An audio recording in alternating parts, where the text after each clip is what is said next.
Welcome back to the Snark side, babes. We are so happy you are here. We really are. The boxed wine is officially on deck. I am pouring it right now. Generous pour, please. Oh, you know it. The vibes tonight are, unapologetically messy. Completely chaotic. And babes, we are so incredibly here for this. Yes, you. Settle in, grab your glass, and just pull up a chair with us. Because we are fully diving headfirst into part 1 of the Real Housewives of Beverly Hills season 15 reunion. I just took the most satisfying sip of this Pinot, and let me tell you, I have never been more emotionally ready to unpack an hour of television in my entire life. Oh, we are seated? It is giving luxury chaos, it is giving reunion reckoning, and we are seated and ready to judge. We are absolutely seated. Hydrated, well, fermented to be perfectly accurate, and ready to dissect every single frame of this mess. Exactly. But look, we have to start with some complete honesty with you guys. Because this season, it honestly has us deeply, deeply conflicted. So conflicted. Analytically speaking, it was a fascinating sociological case study in reality television dynamics.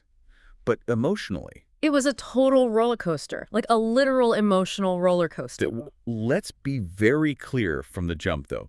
We loved this season. We devoured it. We did. And we know you probably did too, even though, got mixed reviews. I know. You go online right now and people are complaining that it was a slow burn or whatever. Right. But let me fiercely defend this season to you right now. Rachel and Tilly absolutely saved this show. They really did. They were the life rafts. I mean, Rachel was so incredibly vulnerable. Yeah, she's bleeding out on camera. Exactly. Imagine coming onto a massive reality platform right in the middle of a real-time, highly acrimonious divorce from Roger. It's insane. That took so much guts. Like, I was completely emotionally invested in her journey. Oh, totally. When she was crying on screen, I was right there on my couch crying with her. You were literally texting me in all caps. I was. And then you have Tilly, the absolute unadulterated camp of it all. She is a masterclass in camp. She brought this effervescent, bizarre energy that we desperately needed. Like, we needed it to balance out the heavy, dark drama from the veterans. You are 100% right. And if we look at the actual mechanics of why they work so well, it's because they operated as the perfect structural foils. Ooh, okay, Professor, break it down. Well, let's look at the architecture of the cast, right? You have the veterans, Kyle, Erika, Dorit. The old guard. Right. They have been doing this for over a decade. They are heavily guarded, highly produced, and they are constantly self-editing. Because they know how the sausage is made. Exactly. They understand the algorithmic game of reality TV. They know how a single sentence can be weaponized by producers. Yeah, they're terrified of a bad edit. So then, you drop in Rachel, and Rachel is literally bleeding out emotionally on camera about her marriage ending. It was so raw. She acts as this raw, unfiltered foil to their impenetrable guardedness. She exposes their artificiality just by being authentic. Wow, yes. That makes so much sense. And Tilly. Tilly is pure, effervescent distraction. The absolute best distraction. I want you to picture this. The woman showed up to a high-stakes reunion wearing a custom dress, completely covered in a print of her own face. Her own face? Her face. That is the exact kind of expensive delusion we tune in for. It was a perfect storm. They completely saved the dynamic, but, okay. Yeah, I know where this is going. We have a massive confession to make to you guys, and I am almost scared to say it out loud. You should be scared. It's a highly controversial take. Do you want to drop the bomb, or should I? Let me just rip the Band-Aid off. I can't even look at you. Low-key, and we genuinely hate to admit this, but Amanda was bringing the drama too. Ugh, do not say it. I want everyone listening to just let that sit for a second. Just absorb that concept. I'm physically rejecting it. Because, honestly, it might just be the boxed wine talking right now. Yeah. But I actively want Amanda back next season. No. Visceral, fierce, absolutely not. I am shutting this down right here, right now. Hear me out. You cannot be serious. The consensus online is totally right on this one. She is incredibly cringy. Cringe is the lifeblood of reality TV. But she fights like a petulant child. She is giving full-blown Jen Shaw 2.0 energy with her whole money queen scammer aesthetic. Which is fantastic television. No, I felt physical secondhand embarrassment every single time she opened her mouth to brag about her wealth or her husband. It was hilarious, though. It halted the joy. Every time she comes on screen, the fun literally stops. It's so forced. Okay, but You are watching her sit there, talking like a programmed robot to your family, aggressively bragging about paying for her house. while the other women just roll their eyes, it's great friction. It's unbearable. Okay, put the emotional reaction aside for just 1 second and look at the strategy with me. I'm trying. What is the lifeblood of Beverly Hills? Chaos. Chaos is the engine that keeps the multi-million-dollar machine running. Fine, yes. Amanda intrinsically understands the assignment. Look at the data from the season. The data. Oh my gosh. Yes, the data.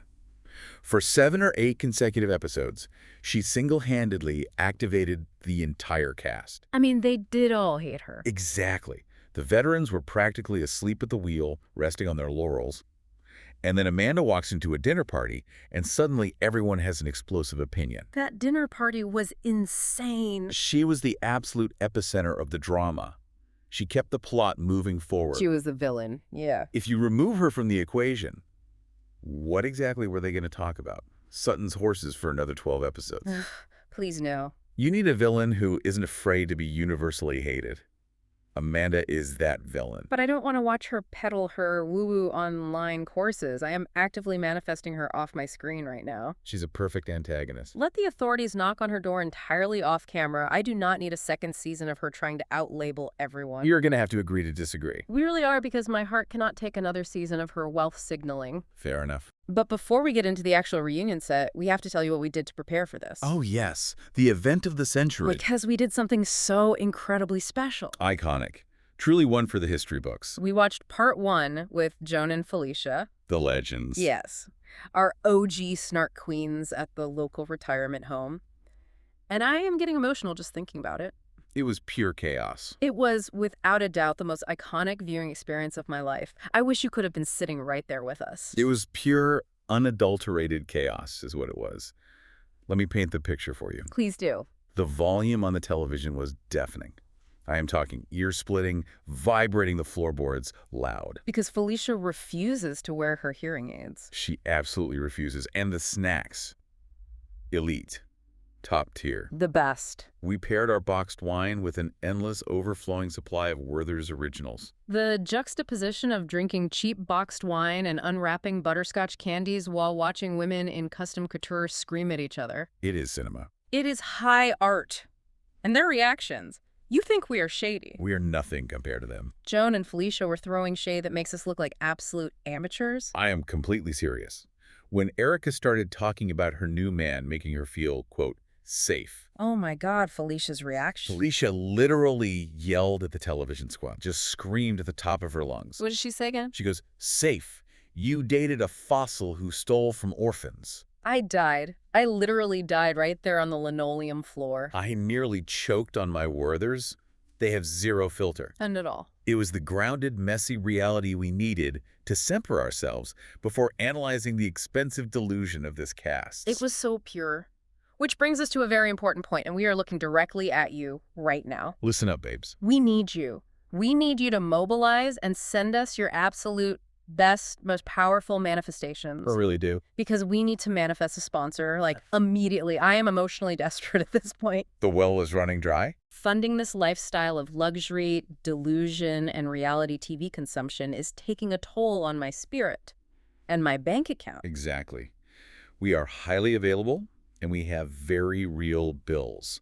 So if any luxury brands happen to be tuning in, feel free to slide into our DMs. Please do. We are ready and willing to sell out. We will read your ad copy with so much passion. And for you watching the video feed right now, yes, there is a YSL purse sitting right here on the table. Front and center. Because these Beverly Hills women are rich, and we needed to physically feel the vibes to properly judge them. We had to match the energy of the room. We had to elevate the frequency. Although low-key, we should probably admit to you that ours might actually be a VSL. Don't tell them that. We might have acquired it on Canal Street, allegedly. I mean, if you zoom in, the stitching is a little suspect. It is fine. The leather doesn't quite smell like Italy. It smells like a shipping container. Stop. It is giving full YSL energy, no questions asked. If you squint, it looks real. It is about the intention. It's about the manifestation.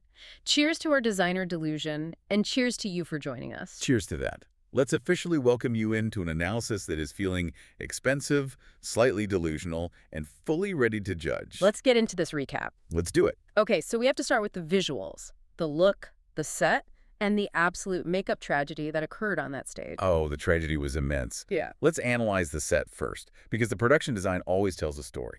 It really does. They heavily decorated the soundstage to look exactly like Rodeo Drive.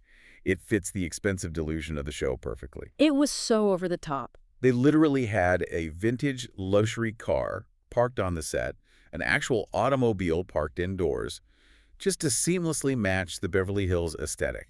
The budget was insane this year. It was pure camp. It screams excess. But the fashion, visually underwhelming. I have to agree. I am sorry, but nobody devoured the way we expected a Housewives reunion. It lacked cohesion. It was But the most glaring issue we need to discuss with you is the makeup artist. Someone clearly went rogue. Did you notice the blush? Oh my God, the holographic blush. It was a visual assault. Literal assault on the eyes. Everyone was covered in the exact same crazy bright pink holographic highlighter. It was glowing in the dark. It was radioactive. Why did Kyle and Erika look like they got attacked by a fairy wielding a pink glitter cannon? It's a great question. It was reflecting off the studio lights and completely distracting from the emotional weight of their conversations. It was a fascinating collective choice. Yeah. Usually these women have entirely separate, fiercely competitive glam squads who refuse to collaborate. Right. They hate sharing glam. The fact that they all look like they dipped their cheekbones in neon pink dust suggests a production-mandated lighting or makeup directive that failed miserably. It was a total fail, but we have to move past the makeup because the hair, my friend, we need to talk about Rachel's hair. Oh, right. I am so sad about this because I deeply love Rachel, but I have to agree with everyone online. Her hair looked like Cousin It. It really did. It completely overwhelmed her delicate features. Yeah. She has this stunning, beautiful face, and she was just drowning in these massive, heavy, dragging extensions. They were dragging her down. They look like they weighed 10 pounds. Right. If she had just gone for a chic, sharp, shoulder-length cut, she would have looked immaculate. That would have been so elevating. But it was just way too much hair for her frame. It was a heavy, impenetrable curtain of hair. Now, analytically, looking at the outfits, Bozoma definitely had the most regal dress of the night. She really did. The color was stunning. She looked like a literal queen. Yeah. She has an absolutely commanding physical presence, and the gown amplified that perfectly. However, yes. I am emotionally distressed by the wig. The wig was struggling. It was fighting for its life. It was objectively terrible. It was bulky, it sat unnaturally high on her forehead, and the lace was completely visible to the naked eye. You could see it from space. You cannot wear a regal, show-stopping custom gown and pair it with a wig where we can see the concealer in the lace grid from across the soundstage. It is unacceptable at this level of television. It entirely ruins the illusion. It breaks the fourth wall of glamour. It broke my heart, honestly. Dorit, however, actually looked incredibly chic. I have to give it to her. She rarely misses fashion-wise. She brought the old-school, elevated glamour we expect. But speaking of the veterans, let's pivot to Kyle. Oh, Kyle. Because we need to unpack the absolute masterclass in deflection she gave us. Let's set the stage for that. Andy opens the entire reunion by pointing out a massive milestone. Which is wild. Kyle's the longest-running consecutive housewife across all franchises. 15 straight seasons, 15 straight reunions. It's hard to even comprehend. Think about the psychological endurance required for that. Which, as someone brilliantly pointed out on Reddit, some fans call a, quote, fucking tragedy. It might be a tragedy for those of us who desperately want a cast shakeup. Which is all of us. But if you look at the mechanics of reality television, you have to respect the longevity.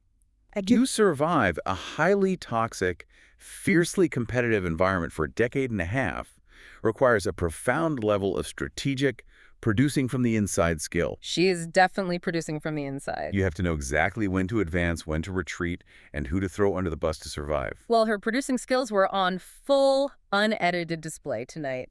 And not in a good way. They really were. We have to dive into the ultimate debate of the night with you. Team Dorit versus Team Kyle. Here we go. Because I am fully, completely unapologetically Team Dorit in this specific scenario, and I am so emotional about how Kyle treated her. Really? You are actually taking Dorit's side on this? 100%. I want you to explain the logic here. Yeah. Because I don't see it. Yes. Listen to the human element of this. Dorit is going through a real deeply acrimonious divorce with PK. Sure. Her family is fracturing. That is a profound trauma. And what does her supposed best friend Kyle do?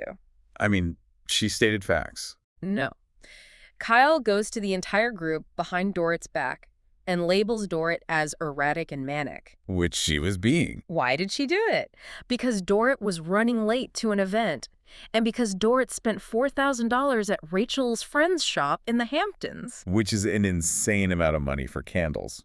When you are bursting at the seams, when your life is entirely falling apart and you just want a little bit of grace and support from your girlfriends, the absolute last thing you need is your friend gossiping about your spending habits. I hear you, but... And diagnosing you with clinical terms. It was so mean-spirited. Okay, I hear the emotion and empathy is warranted.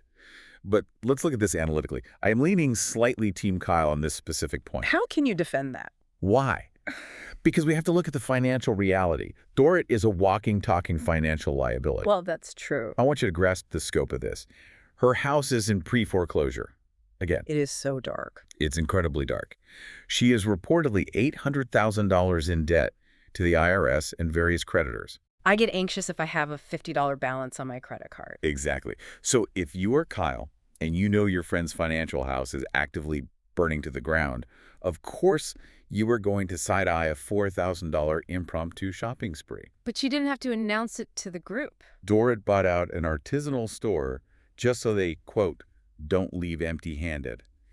It is wild, unmitigated financial irresponsibility. It's Beverly Hills. It is the definition of cognitive dissonance. Kyle wasn't being mean. Kyle was observing reality while Dorit was living in a delusion. But she didn't just point out the spending. She used the word erratic. It's a descriptive word. That is a highly loaded, weaponized word when someone's marriage is ending. It paints a picture of instability that could be used against her in a custody battle. Okay, and this is where I will absolutely hold Kyle accountable. Because the PR spin Kyle tried to pull at the reunion was deeply insulting to our intelligence. Oh, it was revolting. Let's look at the mechanics of deflection. Kyle gets called out on the carpet for using the word erratic. Andy practically handed her a shovel. She realizes the audience is turning against her. So what does she do? She tries to walk it back by equating it to her own neurodivergence. Yes. It was such a blatant cop-out. She literally looked at Andy and said, I equated it to how I felt after my separation. I can tend to get OCD, and I get very ADHD and scattered. It makes me so angry. It is infuriating how casually Kyle throws around actual clinical neurological terms like OCD and ADHD to excuse her own bad, gossipy behavior. Exactly. It's a shield. She weaponizes therapy speak to shield herself from accountability. She essentially said, I wasn't calling you crazy, Dorit. I was just projecting my own relatable mental health struggles onto you. It's a master stroke of manipulation. Thank you. She knew exactly what she was doing. And the worst part, the absolute gut punch of this whole situation that I want you to really think about is the pipeline of gossip. Oh, the information flow. Dorit brought up the most devastating point. Kyle was clearly feeding all this negative information about Dorit's erratic behavior directly to Mauricio. Her estranged husband. Yes. Mauricio, who is still close with PK, then goes and tells PK. The betrayal. And then PK uses it to taunt Dorit. PK actually said to Dorit, apparently you're not doing so well. That is the dark underbelly of Beverly Hills alliances. That is how information is traded like currency. It is so painful. Dorit is fighting a brutal war on two fronts. She's fighting her terrible husband, and she is fighting her terrible friend who is actively feeding ammunition to her husband. It's a bad spot to be in. How could anyone be Team Kyle when you look at that dynamic? Because Dorit's lack of self-awareness regarding her own complicity is equally staggering. But we will get to the apologies, or the complete lack thereof, in a minute. Fine. We need to shift gears and talk about Erika. Because the entire tone of the soundstage shifted dramatically when they got to her. It really did. The air left the room. It was palpable. I have to drop the snark for a second because it got incredibly heavy. Yeah, it was a lot. When Erika confirmed on camera sitting at the reunion that she had to call the cops on the man she was recently dating, That was a massive emotional shock to the system. It was very intense. To admit that she experienced domestic violence, that he refused to leave her house, that she felt unsafe enough to dial 911, that is incredibly brave. It absolutely is. Even with all the snark and judgment in the world, Yeah. you have to acknowledge the immense gravity of sharing something that traumatic on a platform this large and scrutinized. I can't imagine doing that. It is terrifying. And she handled that specific segment with a profound amount of vulnerability. She really did. But what was fascinating to me, analytically, was how that revelation acted as a key. It opened the door to the deeply hidden realities of her decades-long marriage with Tom Girardi. The emotional and financial abuse. She finally laid it all out for us to see. Exactly. Andy asked her point blank if Tom was emotionally abusive. She didn't hesitate. She said yes, and financially abusive too. Which we all sort of suspected, but hearing it is different. I want you to think about the story she told. She said Tom completely ignored her for 6 straight weeks. 6 weeks. 6 weeks of absolute silence while living in the exact same house. That isn't just a cold shoulder. That is calculated psychological torture. It's monstrous. She said she walked on thin ice for years. That returning home felt like walking into a constant, terrifying interrogation. It breaks your heart to hear that, to know that she was living in that kind of suffocating fear in her own home. Nobody deserves that. He even said he never saw her perform on Broadway. He never read her memoir. The absolute narcissism of the man. The man literally did not care about her passions or her humanity. She was just an accessory to him. But here is where we have to connect the dots and look at the bigger picture of reality television. Okay, lay it on me. Because this revelation, while tragic, completely exposes Erika's massive hypocrisy on the show for years. Wait, how? Think back to her early seasons. Yeah. I want you to remember the narrative she sold us. She played the part of the doting, fiercely supported wife to absolute perfection. Oh, wow. You're right. She would perform her music, and Tom would sit there looking like the proudest, most indulgent husband in the world. She would gush to the confessional cameras about how much he supported her career. Oh my God. She was faking it. She was entirely faking the dynamic for the cameras. She literally admitted tonight that she wondered how much of his support was an act. But she played right along with it. Because she had to survive. Sure, but she manufactured a pristine, fabricated image of her marriage for half a decade while secretly being abused and ignored behind closed doors. That is so true. And now, at this very reunion, she has the sheer audacity to demand heart and soul honesty from Amanda. Oh, the irony. She sits there on her moral high horse, lecturing the new girl about being fake and hiding her true life, when Erika gave us a meticulously crafted lie for years. The double standard is staggering. I didn't even put that together. It is the ultimate reality TV contradiction. She demands blood from the newbies while defending her own right to have worn armor. Wow, you just read her to filth. And speaking of armor, her absolute disassociation regarding her legal issues is stunning. Andy asked her about the $25 million civil fraud trial coming up on May 19th. The way she answered that, I felt a literal chill. Her response was chillingly casual. Let's unpack the actual legal reality here. It's so serious. She is facing a $25 million judgment for money that was allegedly stolen from burn victims, orphans, and widows by her husband's law firm and funneled into her LLC to fund her pop star career. Which is horrifying. And her response is, quote, "You can file for bankruptcy, you can fight it out, you can cut a deal, you can die in the streets, I have no idea." It is pure, unadulterated disassociation. She shrugs it off like it's an unpaid parking ticket. Exactly. And legally speaking, her nonchalance is wild, because in cases of fraudulent conveyance, bankruptcy doesn't just magically wipe the slate clean. Yep. The courts can pierce the corporate veil. But she has entirely compartmentalized the threat. She really has. She's living in another reality. But then we get the absolute whiplash of her new relationship. The pivot of the century. I cannot even handle this pivot. Erika's new boyfriend, John McVie, or as the internet so affectionately calls him, Shrek. The paparazzi photos that surfaced were legendary. They were iconic. The paparazzi caught them together out in the wild, and Erika, the woman who literally employed a full glam squad to go to the grocery store. Yes. The woman who sang a song titled "It's Expensive to Be Me" was completely makeup-free, wearing sweatpants, and Shrek was wearing Crocs. Crocs. In public. In public. Look, psychologically it shows she finally feels safe. She doesn't feel the need to put on the heavy armor of latex, hair extensions, and contouring just to exist around him. That is a beautiful thing. It really is. But you have to laugh at the visual juxtaposition.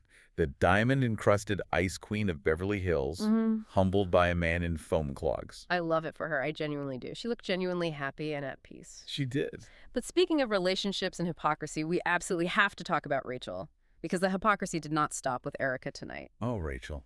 The spectacular fall from grace. First of all, she casually admitted that her ex-husband, Roger, was at their Thanksgiving dinner Wild choice. for 4 hours, from 9 p.m. to 1 a.m.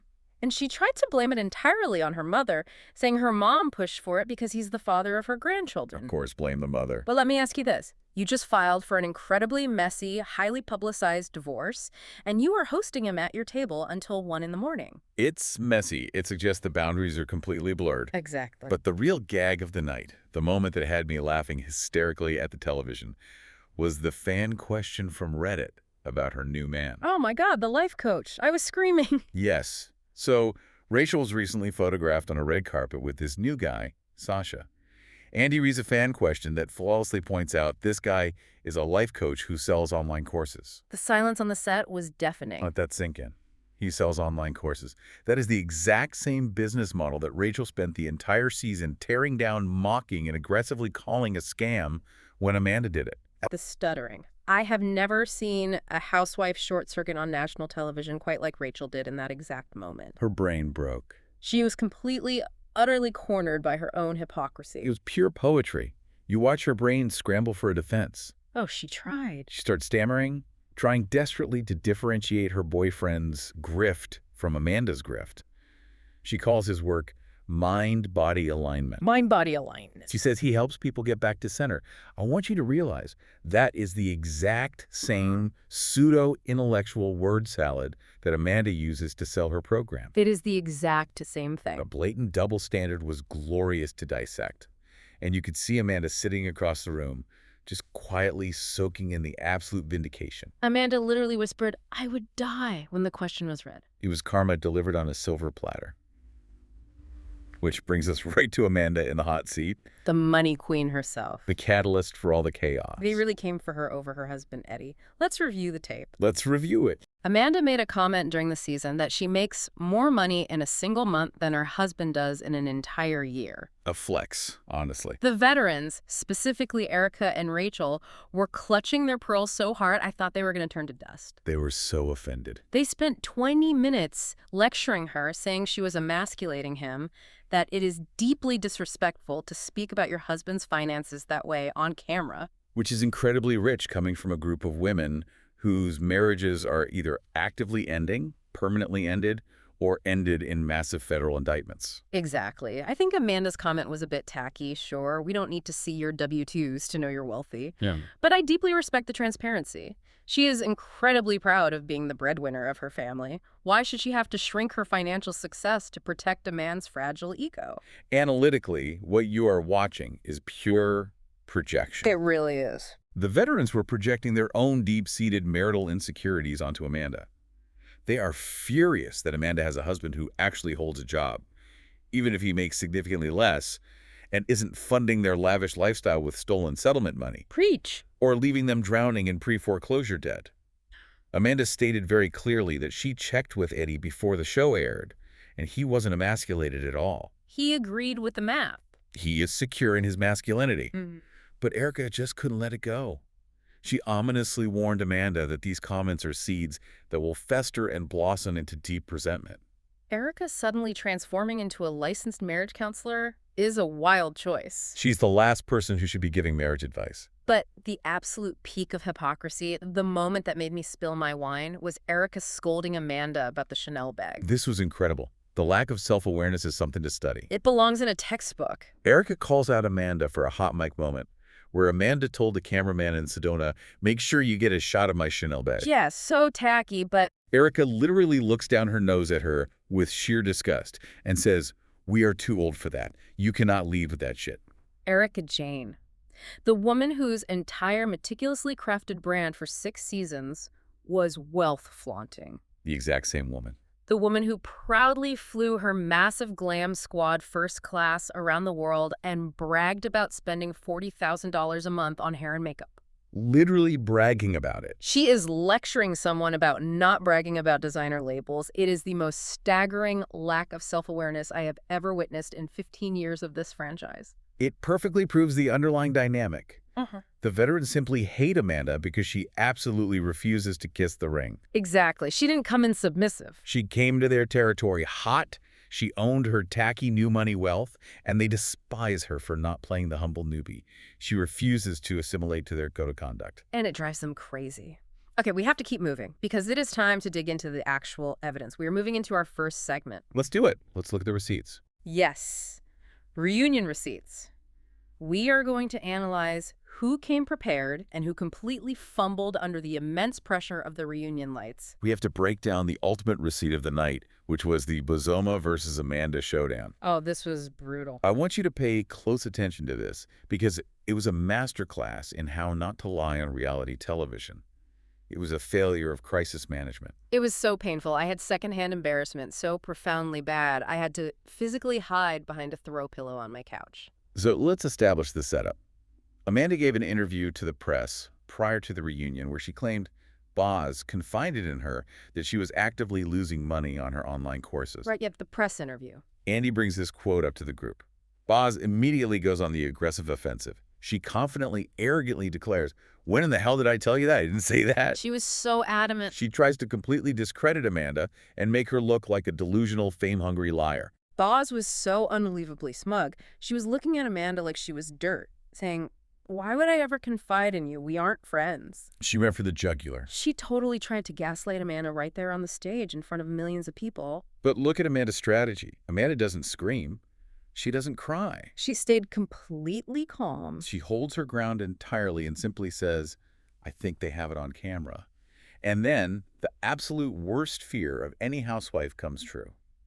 Production rolls the tape. The tape, it was right there in the archives. They had it ready to go. The footage literally showed Boz sitting in a vineyard, holding a glass of wine, saying out loud, out of her own mouth, "I don't need to make money from this. I lose money on it." It was devastating. Analytically, you were watching a meticulously curated reputation crumble into dust in real time. I felt my soul leave my body for her. Boz made a terrible, unrecoverable fumble under pressure. When the clip ends, the camera cuts back to her. And what does she do? Instead of utilizing basic crisis PR, just owning it and saying, "You know what, I misspoke," or "I forgot I phrased it that way in the moment," she tries to pivot. A horrible pivot. And the pivot she chooses is so incredibly elitist. She brings up Harvard. I couldn't believe it. Yes. She suddenly shifts the goalposts from, "I never said that," to, "Well, my course is based on a prestigious class I taught at Harvard University for 3 semesters, so I'm doing it philanthropically to give back. Whereas you, Amanda, just want to make women rich as fuck." And Amanda just looks at her, shrugs, and goes, "Yeah, I do." Iconic. It was amazing. Boz looked so foolish. She got caught dead to rights in a bold-faced lie, tried to gaslight her co-star, and then tried to use her Ivy League resume to excuse the fact that she just lied to everyone's face. It was a bad look. Amanda won this round completely flawlessly. Boz left her organized binder in the dressing room, and Amanda brought the flash drive with the receipts. 100%. Amanda entirely secured her contract for next season right in that specific moment. She proved she can go toe-to-toe with the heavyweights and win on technicalities. Ugh, do not say that into existence. I don't want her back. Analytically, she won the battle. Which brings us to our next segment. Apology or performance? Let's dissect our favorite reality television trope. The fake, heavily produced apology. We need to judge the sincerity and figure out which apologies felt real and which felt like calculated PR damage control. I am still so incredibly emotional about this one. We have to revisit Kyle's apology to Dorit. The word erratic. Because I want you to really listen to the words she used. That was not an apology. That was a masterclass in PR spin and damage control. Let's actively dissect the language used. Words matter. Kyle is confronted with the immense pain she caused Dorit by calling her erratic during a highly publicized divorce and a home foreclosure. A real empathetic friend would look them directly in the eye and say, "I am so deeply sorry for hurting you. That was wrong of me, and I take full accountability." Did Kyle do that? No. Not even close to it. She said, "I misread that word." And then she immediately spun it into a massive, self-indulgent monologue about her own ADHD and OCD. Yep, the pivot. And how she was just relating Dorit's behavior to her own post-separation scatteredness. She completely centered herself. She made herself the victim. She made Dorit's very real pain entirely about Kyle's neurodivergence. It was 100% performance art. You have to remember, Kyle is a seasoned producer of her own image. She knows exactly what she's doing. She has survived 15 years because she knows how to read the audience. She knew the audience was turning on her for kicking Dorit while she was down. She knew she was caught red-handed producing a negative storyline against her vulnerable friend. So what's her strategy? She backpedals. She uses clinical terminology to soften the blow. I didn't mean erratic like crazy. I meant erratic like my totally relatable, sympathetic ADHD. It actively preserves her good guy image while entirely invalidating Dorit's perfectly valid anger. It is gaslighting, wrapped in therapy speak. It was so manipulative, and what made it infinitely worse was Andy Cohen's involvement. Oh, Andy's bias as a moderator was glaringly obvious. It was visceral. He clearly harbors a deep disdain for Dorit right now. Let's define it. Every single time Dorit tried to defend herself or hold Kyle accountable for her actions, Andy was rolling his eyes, sighing loudly into the microphone, and abruptly cutting her off. He was acting like Kyle's personal defense attorney. He was actively protecting Kyle the entire time and leaving Dorit to fend for herself against Kyle, Erika, and the host of the network. It's true, and analytically, it compromises the integrity of the reunion format. When the moderator is actively shutting down one side of the argument to protect his favorite cast member, it ruins the dynamic of accountability. It completely ruins it. Kyle's apology gets a 0 out of 10 for actual sincerity and a 10 out of 10 for self-preservation strategy. Totally agreed. Okay, moving on to our next segment, seating chart energy. The seating chart is the most crucial piece of nonverbal communication at any reunion. It tells you everything. It tells you exactly who production values and who is on the chopping block. Let's analyze the couches.